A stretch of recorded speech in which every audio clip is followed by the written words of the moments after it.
Hello students, आज का हमारा टॉपिक रहेगा wages and theories of wages.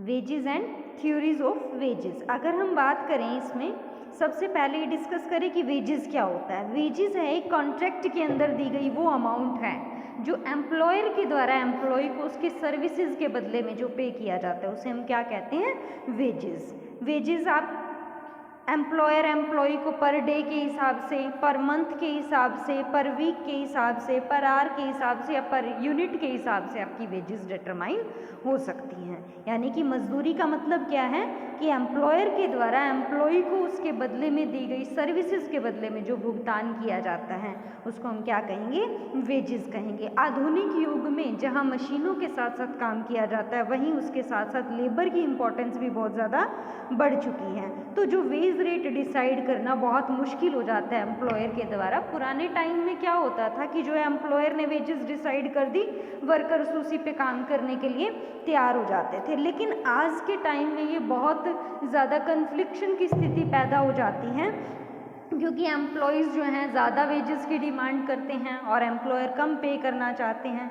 तो इससे जो है उन दोनों के बीच में कन्फ्लिक्शंस पैदा हो जाती हैं। तो एम्प्लॉयज़ अपनी ट्रेड यूनियंस बना करके जो है ज़्यादा वेजेस की डिमांड रखते हैं। तो आज के टाइम में एम्प्लॉयर के द्वारा वेज रेट डिसाइड करते टाइम जो है अपने एम्प्लॉयज़ को सेटिस्फाई करना ज़रूरी होता है। एम्प्लॉयज़ अगर सेटिस्फाई हैं तो वो काम अच्छा करेंगे, जो है पूरा मतलब ओवरऑल पार्टिसिपेशन जो है वो मैनेजमेंट को देंगे अगर वेज रेट उनके लिए सही डिटरमाइन की गई है। तो यानी कि वेजेस डिसाइड करना आज के टाइम में बहुत ज़्यादा इम्पॉर्टेंट रोल प्ले करता है।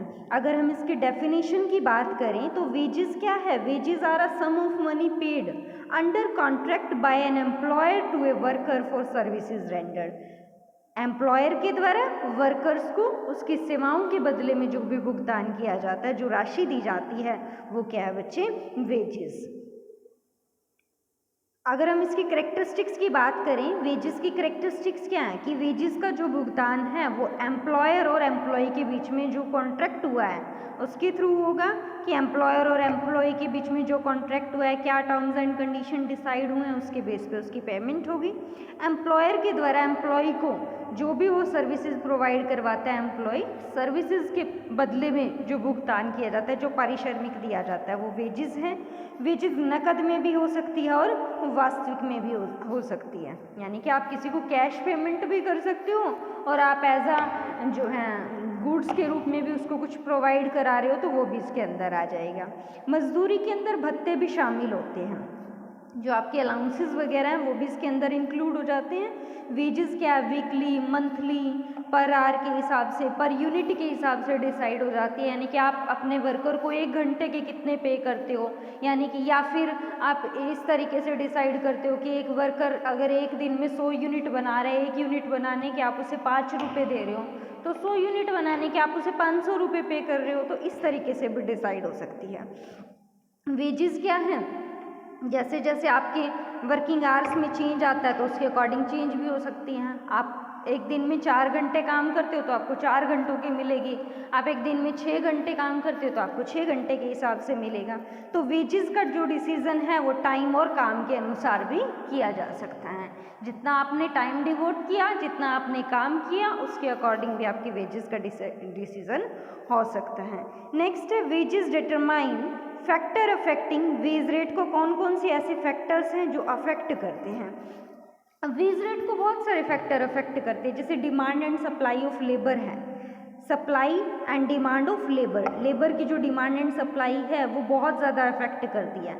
अगर लेबर की डिमांड जो है उनकी सप्लाई की अपेक्षा ज़्यादा है, लेबर की डिमांड ज़्यादा है तो वेज रेट भी ज़्यादा होगी। अगर डिमांड ज़्यादा है तो लेबर ज़्यादा वेज रेट मांगेंगे, ठीक है। लेकिन अगर सप्लाई ज़्यादा है, मार्केट में आपको इजीली लेबर मिल जाती है, मार्केट के अंदर सप्लाई लेबर की बहुत ज़्यादा है तो जो है लेबर कम पैसे में भी काम करने के लिए तैयार हो जाते हैं, यानी कि तब वेज रेट क्या होगी, कम होगी, ठीक है। तो demand and supply of labour भी अफेक्ट करता है। नेक्स्ट है एबिलिटी टू पे। फर्म की एबिलिटी कितनी है पे करने की। अगर तो वो अच्छा खासा कमा लेते हैं, प्रॉफिटेबिलिटी ज़्यादा है इंडस्ट्री के अंदर तो वेज रेट ज़्यादा हो सकती है। लेकिन कुछ इंडस्ट्रीज़ ऐसी होती हैं जिनके प्रॉफिट नाम मात्र के होते हैं तो उनको जो है वेज रेट उनकी कम होती है क्योंकि उनकी पे करने की कैपेसिटी कम है। तो एबिलिटी टू पे के बेस पे भी जो है वेजेस का डिटर्मिनेशन होता है।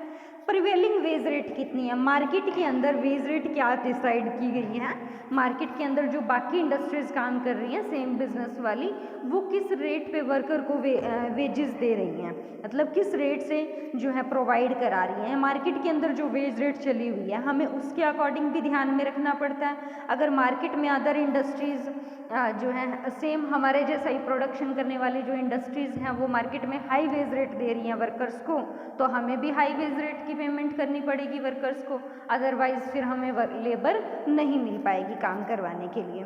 नेक्स्ट है बार्गेनिंग कैपेसिटी कितनी है, एम्प्लॉयर और एम्प्लॉयज़ की सौदा करने की बार्गेनिंग कैपेसिटी कितनी है। कुछ इंडस्ट्रीज़ ऐसी हैं जिसमें जो लेबर यूनियन है बहुत ज़्यादा पावरफुल होती हैं। अब लेबर यूनियन का इफेक्ट पड़ता है, वो अपनी मांगे मनवा लेते हैं। तो इससे भी क्या है, अगर वो बहुत ज़्यादा पावरफुल हैं तो वेज रेट क्या होगी, हाई डिसाइड होगी। यानी कि बार्गेनिंग कैपेसिटी के ऊपर भी डिपेंड करता है कि एम्प्लॉयर और एम्प्लॉय की बार्गेनिंग कैपेसिटी कितनी है। नेक्स्ट है cost of living, cost of living का भी इफेक्ट पड़ता है वेज रेट के ऊपर। अब कॉस्ट ऑफ लिविंग बढ़ जाएगी तो यानी कि रहने का, खाने का, अगर वर्कर्स का ये सब एक्सपेंसेस बढ़ जाते हैं, कॉस्ट ऑफ लिविंग बढ़ जाते हैं, तो लेबर जो है ज़्यादा वेजेस की डिमांड करने लग जाते हैं। तो वेजेस को बढ़ाना जो है उनके लिए ज़रूरी हो जाता है। अभी जब उनका रहने का, खाने का खर्चा ही पूरा नहीं होता, हम उन्हें इतनी वेजेस प्रोवाइड करा रहे हैं जिसमें उनकी कॉस्ट ऑफ लिविंग नहीं पूरी हो रही, तो वो ज़्यादा वेजेस की डिमांड करेंगे, तो हमें वेजेस बढ़ाना ज़रूरी हो जाएगा। अगर हम वेजेस नहीं बढ़ाएंगे तो फिर वो हमारी इंडस्ट्री को छोड़ करके चले जाएंगे, किसी दूसरी जगह काम करने लग जाएंगे। नेक्स्ट है प्रोडक्टिविटी ऑफ लेबर, लेबर की प्रोडक्टिविटी के ऊपर भी डिपेंड करता है, प्रोडक्टिविटी भी वेज रेट को अफेक्ट करता है। ठीक है, ज़्यादा प्रोडक्शन करने वाले, जैसे ज़्यादा प्रोडक्शन करने वाले लेबर को ज़्यादा जो है वेजेस कम वेजेस देनी पड़ती हैं और कम प्रोडक्शन करने वाले लेबर को कम मजदूरी दी जाती है। अगर वो कम यूनिट्स प्रोड्यूस कर रहे हैं तो उनको वेज रेट कम मिलेगी, अगर वो ज़्यादा यूनिट्स प्रोड्यूस कर रहे हैं तो वेज रेट ज़्यादा देनी पड़ती है। तो प्रोडक्टिविटी भी जो है हमारी वेज रेट को अफेक्ट करती है। जॉब की रिक्वायरमेंट्स क्या हैं, इसका भी बहुत ज़्यादा जो है अफेक्ट पड़ता है इस पर वेज रेट डिटर्मिनेशन में, कि जॉब की रिक्वायरमेंट क्या है। अब भाई कुछ ऐसे काम होते हैं जिसके अंदर बहुत ज़्यादा स्किल की ज़रूरत है, ठीक है, रिस्क बहुत ज़्यादा है, तो उनकी वेज रेट भी ज़्यादा होगी। अब जितना ज़्यादा वर्कर रिस्क लेंगे काम को करने में तो वेज रेट की तो ज़्यादा डिमांड करेंगे ना, और जिस काम को करने के लिए ज़्यादा स्किल की ज़रूरत नहीं है, नॉर्मली हल्का फुल्का काम है, वो वर्कर ईजीली कर सकते हैं, उनको थकान नहीं होती उस काम को करने में, ज़्यादा स्किल की ज़रूरत नहीं है, ज़्यादा एफर्ट्स नहीं लगाने पड़ते, तो उनके लिए जो वेजेस की रेट है वो भी कम होगी। स्टेज ऑफ कंपटीशन की बात करें अगर हम, वेजेस कंपटीशन से भी अफेक्ट होता है। जैसे परफेक्ट कंपटीशन है उसमें वेज रेट क्या होगी, हाई होगी, जब इम्परफेक्ट कंपटीशन है तो वेज रेट लो होगी। इसी तरह गवर्नमेंट की पॉलिसी का भी अफेक्ट पड़ता है। नेक्स्ट है ऑब्जेक्टिव क्या है वेजेस के, वेजेस के ऑब्जेक्टिव क्या है भाई, जो वेज रेट डिटरमाइन की जाती है उसका क्या ऑब्जेक्टिव है, ताकि इंडस्ट्रियल पीस बना रहे, औद्योगिक शांति बनी रहे, वर्कर और लेबर के बीच में आपस में कॉन्फ्लिक्शन पैदा ना हो, क्योंकि अगर कॉन्फ्लिक्शन आ जाता है तो फिर वर्कर काम नहीं करेंगे। तो औद्योगिक शांति को बनाए रखना है, जो लेबर है उनकी एफिशिएंसी को बढ़ाना है। अगर हम लेबर को, वर्कर को ध्यान में रखते हुए वेज रेट डिटरमाइन करते हैं तो वो काम अच्छे से करेंगे, इससे उनकी एफिशिएंसी बढ़ जाएगी। लेबर के शोषण को रोकना है, ये नहीं कि आप उससे काम तो दिन भर करा रहे हो बट वेज रेट उनको बहुत कम पे कर रहे हो, जिससे उनका कॉस्ट ऑफ लिविंग भी पूरा नहीं हो पाता। तो इसमें इट मीन्स आप क्या कर रहे हो, वर्कर का शोषण कर रहे हो। तो वेज रेट डिटरमाइन करने का मतलब क्या है कि आप वर्कर्स को ध्यान में रखो, श्रमिकों के शोषण को रोकना है, लेबर को प्रोत्साहित करना है, उनको मोटिवेट करना है, उनकी एफिशिएंसी के अकॉर्डिंग आपको उन्हें पे करना है। तो इससे क्या होगा, लेबर जो है मोटिवेट होगी काम करने के लिए।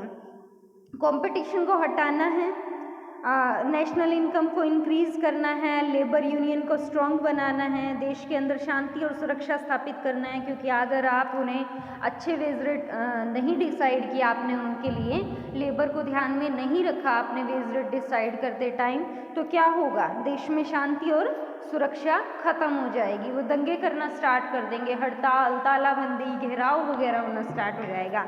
तो इससे क्या होगा, देश की शांति और सुरक्षा जो है खत्म हो जाएगी।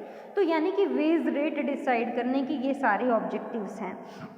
अब बात करें हम वेज रेट कैसे डिटरमाइन होती है, इसके लिए कुछ थ्योरीज हैं।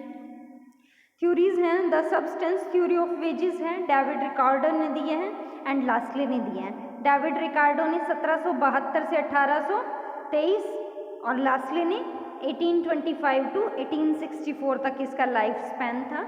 The standard of living wage theory है, doctor Marshall and Karl Marx ने दी है। Wage fund theory Adam Smith and जे.एस. मिल ने दी है। The residual claimant wages A Walker ने दी है। Marginal productivity theory of wages Phillips Henry ने दी है। तो इनके लाइफ स्पान दिए हुए बच्चे। अगर हम सबसे पहले बात करें the substance theory of wages क्या है, सब्सटेंस थ्योरी ऑफ वेजेस क्या है, ये क्या बताता है, इस थ्योरी के अकॉर्डिंग जो वेज का डिटर्मिनेशन है वो किसके बेस पे होता है बच्चे, कॉस्ट ऑफ लिविंग के बेस पे होता है।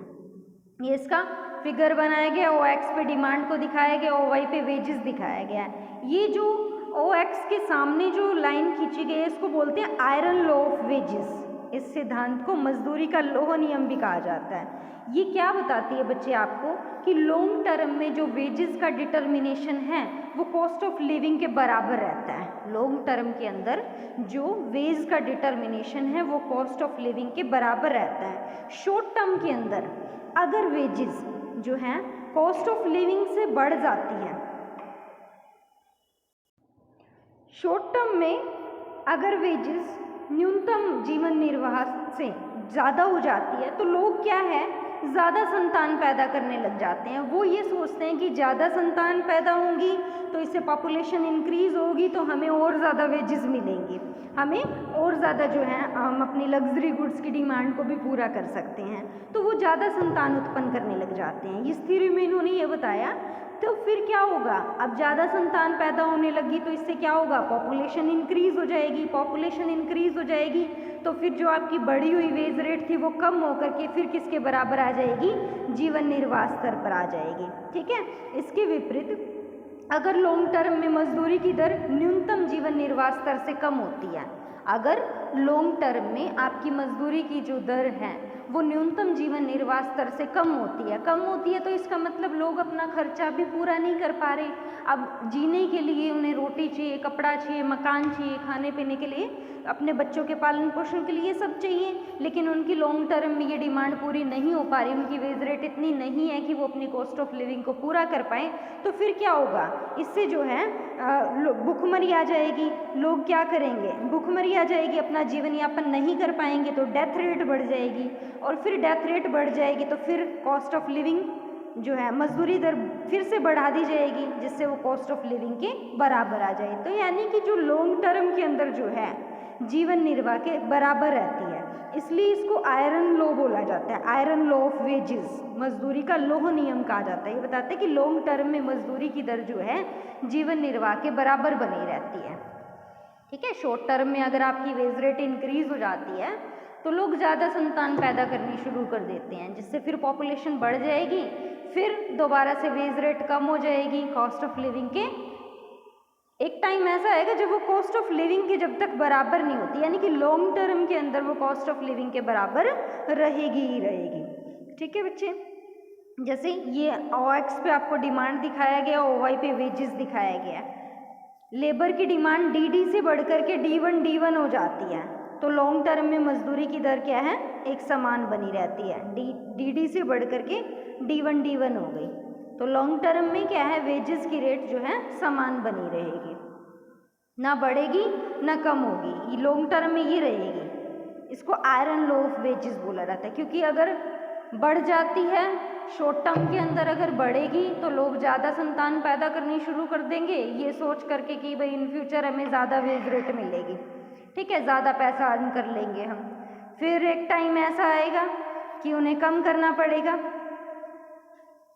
अगर कम हो जाएगी तो फिर वो अपनी जो है अपनी कॉस्ट ऑफ लिविंग को पूरा नहीं कर पाएंगे, फिर भूखमरी आ जाएगी तो जो है डेथ रेट होना स्टार्ट हो जाएगी। तो यानी कि लॉन्ग टर्म में जो है इसके बराबर हो जाएगी ये। ठीक है बच्चे, ये था सब्सटेंस थ्योरी ऑफ वेजेस। अगर हम इसकी क्रिटिसिज्म की बात करें कि जो सब्सटेंस थ्योरी ऑफ वेजेस जो है लेबर की सप्लाई पर ही ध्यान देता है, लेबर की डिमांड को ध्यान में नहीं रखता है, सिर्फ सप्लाई की बात हो, यहाँ लेबर की डिमांड को ध्यान में नहीं रखा गया, इसलिए जो है एक पक्षीय सिद्धांत है। और इस सिद्धांत ये भी मानता है कि जैसे जैसे लेबर बढ़ेगी, मजदूरी की दर बढ़ेगी, बढ़ने से जो लेबर जो है विलासिता की ओर बढ़ेगा, यानी कि जो लग्जरी गुड्स हैं उनकी डिमांड करेगा और पॉपुलेशन इंक्रीज होगी। ठीक है, जहाँ लेकिन कुछ कंट्रीज ऐसी हैं जहाँ लग्जरी गुड्स का यूज़ करने के लिए लेबर क्या करते हैं, जन्म दर को कम रखते हैं। वो क्या सोचते हैं कि अगर हमारी पॉपुलेशन बढ़ जाएगी तो फिर हम जो है फैमिली मेम्बर ज़्यादा हो जाएंगे तो हम लग्जरी गुड्स नहीं खरीद पाएंगे। तो यानी कि कुछ कंट्रीज़ ऐसी हैं जो ये मानती हैं कि जो है अगर हमें लग्जरी गुड्स का यूज़ करना है तो हमें जो है जनसंख्या पॉपुलेशन नहीं बढ़ानी है। जबकि इस थ्योरी के अंदर क्या कहा गया, जैसे ही वेज रेट इंक्रीज होती है लोग अपनी पॉपुलेशन को बढ़ाना शुरू कर देते हैं, तो इसका कोई लॉजिक नहीं है। तो इसकी क्रिटिसिज्म है बच्चे। ये सिद्धांत कार्यकुशलता और प्रोडक्टिविटी, एफिशिएंसी और प्रोडक्टिविटी के बारे में कोई रिलेशन नहीं बताता है। क्या यहाँ एफिशिएंसी की बात हुई इस सिद्धांत के अंदर? कुछ नहीं बताया गया। एफिशिएंसी भी जो एफिशिएंट वर्कर है उनको ज़्यादा मिलेगा, कम मिलेगा, इनएफिशिएंट को कम मिलेगा, ऐसा कुछ भी इसके अंदर डिस्कस नहीं किया गया है। इस सिद्धांत के अनुसार मजदूरी की दर जीवन निर्वाह स्तर से ज़्यादा नहीं होनी चाहिए। एक निराशावादी सिद्धांत है, पैसिमिस्टिक विचारधारा है, ये ऑप्टिमिस्टिक नहीं है।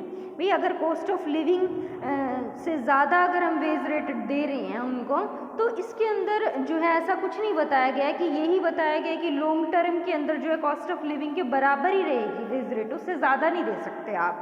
ठीक है, ज़्यादा नहीं होनी चाहिए, जबकि हम ज़्यादा दे सकते हैं वर्कर्स को, जितना वो काम कर रहे हैं उसकी एफिशिएंसी के अकॉर्डिंग हम उनको ज़्यादा पे कर सकते हैं। तो ये क्या है कि पैसिमिस्टिक थ्योरी है। ये बच्चे the substance theory of wages. Next इसमें हम बात करें the standard of living theory of wages. Standard of living theory क्या कहती है कि जो वर्कर्स हैं उनकी मजदूरी का निर्धारण क्या है, उसके जीवन स्तर के अनुरूप होना चाहिए। यानी कि एक वर्कर को इतनी मजदूरी तो मिलनी चाहिए जिससे वो अपने जीवन स्तर को कायम रख सके, यानी कि वो अपनी डेली रूटीन की जो भी बेसिक नेसेसिटी चीज़ें हैं, रोटी, कपड़ा, मकान, इसके साथ साथ कुछ लग्जरी गुड्स हैं जिसका वो अपनी लाइफ के अंदर जो है यूज़ करना बहुत ज़्यादा जो है समझते हैं, तो उनकी डिमांड जो है यानी कि वेज रेट इतनी होनी चाहिए कि उनकी ये सारी डिमांड जो है पूरी हो सके। ये standard of living wage theory. इसकी क्रिटिसिज्म की अगर हम बात करें, जो standard of living wage theory है ये लेबर की सप्लाई के ऊपर सेंटर्ड है। इसने लेबर की डिमांड को क्या कर दिया, इग्नोर कर दिया। ये लेबर की सप्लाई के ऊपर सेंटर्ड है। ये कहता है कि वर्कर्स को इतनी मजदूरी तो दी जाए कि वो अपनी डेली रूटीन की जो भी रोटी, कपड़ा, मकान की ज़रूरतें हैं वो पूरी कर सके। भाई उसे इतनी मजदूरी तो मिलनी चाहिए। अगर हम उन्हें इतनी भी प्रोवाइड नहीं करवाते तो वर्कर काम करने के लिए तैयार नहीं होंगे। यानी कि लेबर की सप्लाई के ऊपर सेंटर्ड है, यहाँ लेबर की डिमांड को इग्नोर किया गया है। यहाँ ज़रूरी नहीं कि cost of standard of living का ही वेज रेट डिटरमाइन करें। बहुत सारी ऐसी चीज़ें हैं जो हमारे वेज रेट को अफेक्ट कर सकती हैं, जैसे इन्वेस्टमेंट की रेट है। ज़रूरी नहीं कि standard of living he wage rate के द्वारा ही वेज रेट डिसाइड हो। ये सिद्धांत भी जो है आपका एफिशिएंसी और प्रोडक्टिविटी के बारे में कोई रिलेशन नहीं बताता, यहाँ कोई एफिशिएंसी की बात नहीं की गई है। नेक्स्ट है wage fund theory. Wage fund theory John Stuart Mill ने दी है। वेज फंड थ्योरी के अंदर दो चीज़ों को डिस्कस किया गया है कि सबसे पहले वेज फंड कितना है, ठीक है, और उसके बाद काम करने वाले लेबर कितने हैं। वेज फंड इसके अंदर जो हम मजदूरी की दर निकालते हैं वो कैसे निकलेगी बच्चे, wage fund divide by number of worker. अगर नंबर ऑफ वर्कर्स ज़्यादा होते चले जाएंगे, वेज फंड एक फिक्स बनाया गया है, तो जितने नंबर ऑफ वर्कर ज़्यादा होंगे आपकी वेज रेट कम हो जाएगी, क्योंकि हम नंबर ऑफ वर्कर से डिवाइड कर रहे हैं। वेज फंड फिक्स्ड है। अगर नंबर ऑफ वर्कर बढ़ते चले जाएंगे तो आपकी वेज रेट इसके अकॉर्डिंग बढ़ती चली जाएगी। अगर आप नंबर ऑफ वर्कर कम होते चले जाएंगे तो आपकी वेज रेट जो है बढ़ती चली जाएगी। जितने नंबर ऑफ वर्कर कम होंगे वेज रेट उतनी ज़्यादा होगी, जितने नंबर ऑफ वर्कर ज़्यादा होंगे वेज रेट उतनी कम होगी। मेन बात इसके अंदर आती है जो वेज फंड है वो डिसाइड करना कि वेज फंड कितना रहता है। अगर वेज फंड बढ़ा सकते हैं तो उसके अकॉर्डिंग वेज रेट भी चेंज होती चली जाती है। तो क्रिटिसिज्म क्या है इसकी, ये जो हमारा मेथड है वो इनसाइंटिफिक है, क्योंकि इसमें जो मजदूरी का जो निर्धारण है वो वेज फंड डिसाइड होने के बाद किया जाता है। भाई वेज फंड कितना है, मजदूरों को देने के लिए कितने का फंड बनाया गया, उसके बेस पे मजदूरी का जो है डिसीजन होगा। तो ये सिद्धांत जो है इनसाइंटिफिक है। पहले इसके लिए हमें वेज फंड डिसाइड करना पड़ेगा।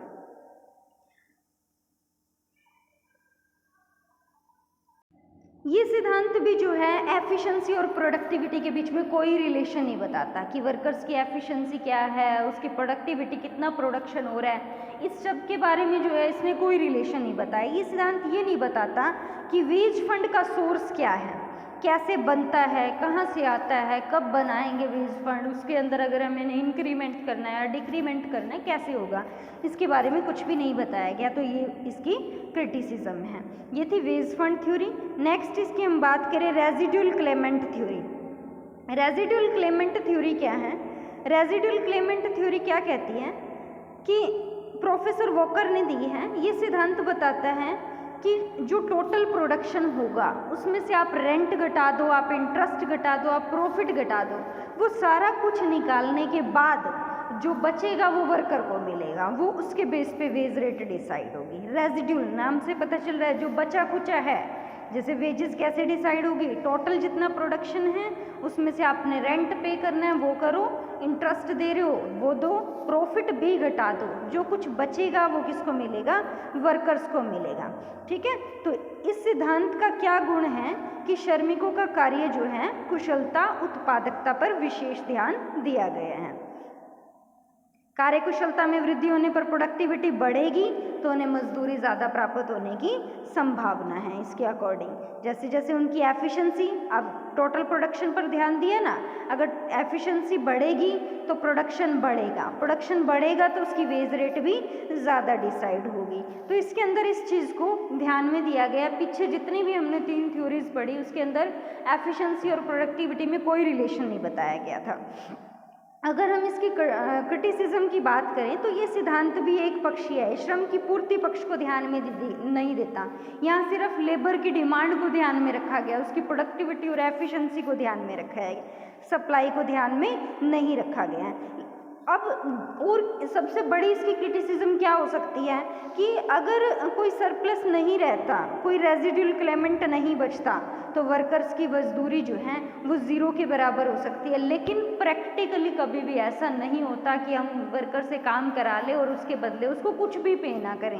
प्रैक्टिकली ऐसा नहीं होता, क्योंकि हम इसमें वेज रेट कैसे डिसाइड करें? Total production minus interest minus rent minus profit, कुछ बचेगा तो वो वर्कर को मिलेगा, लेकिन अगर कुछ नहीं बचता है तो वर्कर को ज़ीरो मिलेगा। लेकिन प्रैक्टिकली तो ऐसा नहीं होता ना, तो ये जो है इसकी क्रिटिसिज्म बन जाएगी।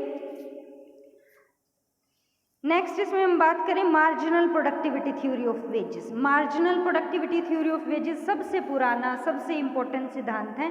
इस सिद्धांत के अनुसार लेबर को उसकी मार्जिनल प्रोडक्टिविटी के अनुसार मजदूरी दी जाती है। मार्जिनल प्रोडक्टिविटी का मतलब यहाँ किससे है? एक एक्स्ट्रा इकाई लगाने से आपका कितना एक्स्ट्रा जो है प्रोडक्शन होगा, उसको बोलते हैं मार्जिनल प्रोडक्टिविटी थ्योरी।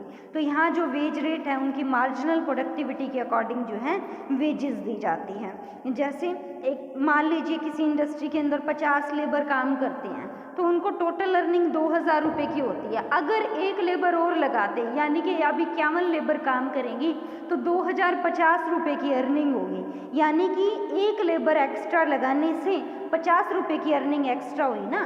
तो यहाँ क्या है? Marginal productivity. ठीक है, यानी कि एक एक्स्ट्रा यूनिट लगाने से एक्स्ट्रा जितना भी प्रोडक्शन होगा उसको क्या बोलेंगे? Marginal productivity. इसके बेस पे आपकी वेज रेट डिसाइड होगी। वेज रेट क्या है? मार्जिनल प्रोडक्टिविटी के बेस पे डिसाइड होगी। अगर हम इसके अजम्पशन की बात करें, इस थ्योरी के अजम्पशन की बात करें, जितनी भी हमने थ्योरीज पढ़ी इसके अजम्पशन की बात करें तो क्या कहते हैं कि वस्तु बाजार और साधन बाजार दोनों में परफेक्ट कंपटीशन की स्थिति पाई जाती है, जबकि ऐसा नहीं होता, कोई भी मार्केट परफेक्ट नहीं होती। सभी श्रमिक होमोजीनियस है, इन्होंने बताया कि सभी श्रमिक होमोजीनियस है, जबकि उनकी स्किल, उनकी एफिशिएंसी, उनका काम करने का तरीका, उनकी रिस्क टेकिंग कैपेसिटी सबकी अलग अलग होती है। कोई भी श्रमिक जो है एक दूसरे से समान रूप में नहीं होते, होमोजीनियस नहीं होते।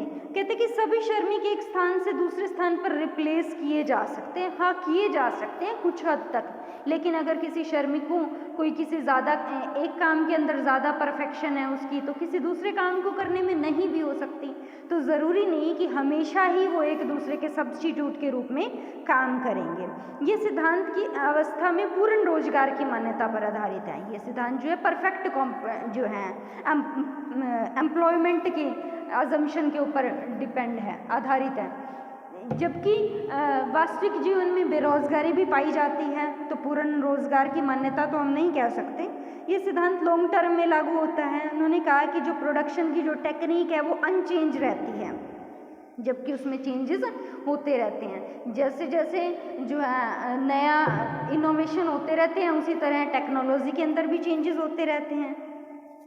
अगर हम इसकी क्रिटिसिज्म की बात करें तो क्या है, ये अनरियलिस्टिक अजम्पशंस हैं। ये सिद्धांत कई अवास्तविक मान्यताओं पर आधारित है। अभी हमने अजम्पशंस पढ़ी ना, तो ये क्या है, अनरियलिस्टिक है। उन्होंने कहा कि परफेक्ट कंपटीशन की धारणा के ऊपर आधारित है, जबकि परफेक्ट कंपटीशन कुछ नहीं होता आज के टाइम में। इम्परफेक्ट कंपटीशन है, मोनोपोली है, मोनोपोलिस्टिक है, ये हो सकता है। ठीक है, होमोजेनिटी ऑफ फैक्टर्स की बात हमने अभी ऊपर की थी, जबकि ऐसा नहीं होता। सभी श्रमिकों की कार्यकुशलता एक जैसी नहीं होती। हर एक वर्कर की अपनी रिस्क टेकिंग कैपेसिटी अलग होती है। हर एक वर्कर का अपना एफिशिएंसी, अपना काम करने का तरीका, अपनी स्किल अलग अलग होती है। तो सभी श्रमिकों की कार्यकुशलता जो है एक जैसी नहीं होती। रोंग अजम्पशन ऑफ फुल एम्प्लॉयमेंट, पूर्ण रोजगार की गलत मान्यता पर आधारित है, क्योंकि वास्तविक जीवन में कुछ ना कुछ बेरोजगारी हमेशा रहती है। Difficulty in the measurement of marginal productivity को मापना बहुत मुश्किल होता है। हमने अभी बात की एक एक्स्ट्रा यूनिट को लगाने में जो एक्स्ट्रा प्रोडक्शन होगा उसके बेस पे वेज रेट डिसाइड होगी, जबकि एक्चुअल में इसे मेजर करना बहुत ज़्यादा मुश्किल होता है। Not possible to change the factor combination, उत्पादन के साधनों के अनुपात में परिवर्तन करना संभव नहीं होता। One sided and incomplete theory है। कहीं ये लेबर की डिमांड को जो है इम्पोर्टेंस दे रहा है, कहीं ये लेबर की सप्लाई को इम्पोर्टेंस दे रहा है। तो ये क्या है, वन साइडेड और इनकम्प्लीट थ्योरी है। लॉन्ग रन की अजम्पशंस हैं, जबकि जो वेज रेट की डिटर्मिनेशन है वो एट प्रेजेंट या फिर शॉर्ट टर्म के अंदर भी होती है। वेज रेट डिसाइड करना है तो शॉर्ट टर्म में भी हमें डिसाइड करना पड़ता है कि वेज रेट क्या रखनी है। ये लॉन्ग टर्म की अजम्पशंस के ऊपर डिपेंड है। नेक्स्ट है, इसमें हम बात करें मॉडर्न थ्योरी ऑफ वेजेस।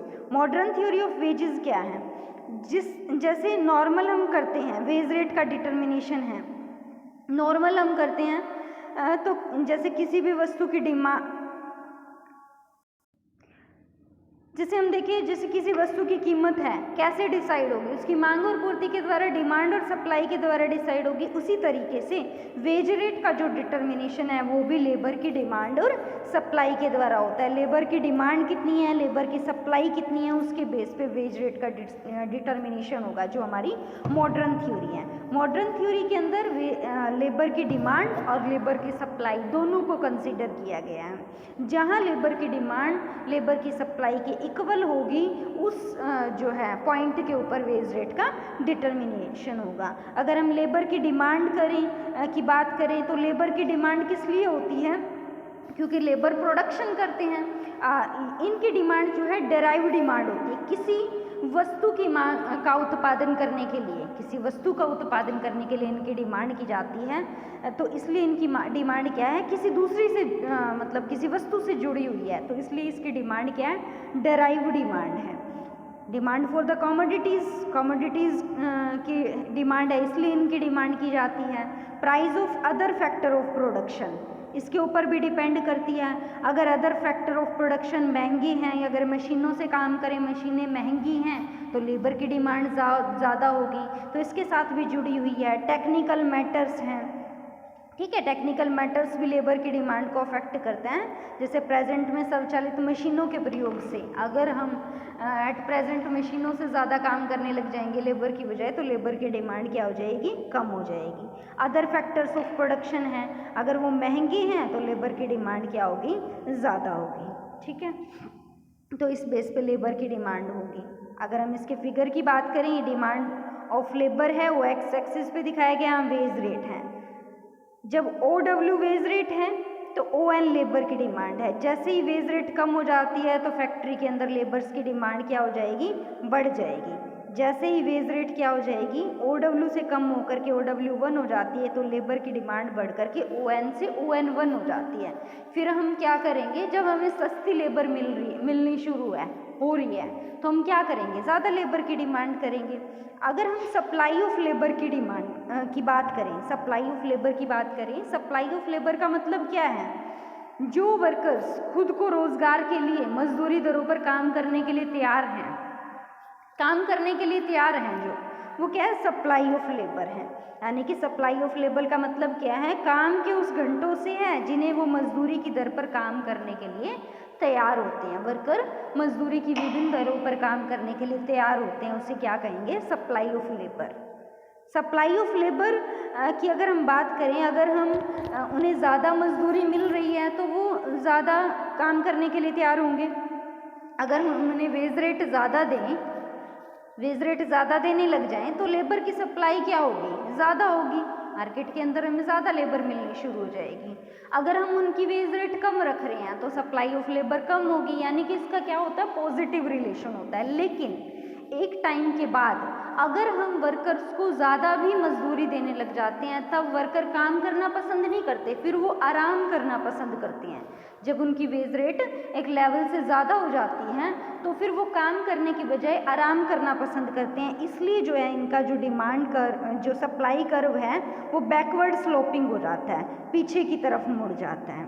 जैसे OW वेज रेट डिसाइड थी, सप्लाई ऑफ लेबर ON है। जैसे ही उनकी लेबर बढ़ गई, वेज रेट बढ़ गई, तो सप्लाई ऑफ लेबर क्या हो गई, कम हो गई। इसलिए ये क्या हो गया, बैकवर्ड स्लोपिंग हो गया इसका सप्लाई कर्व, क्योंकि यहाँ वो काम की बजाय क्या है, आराम करना पसंद करते हैं।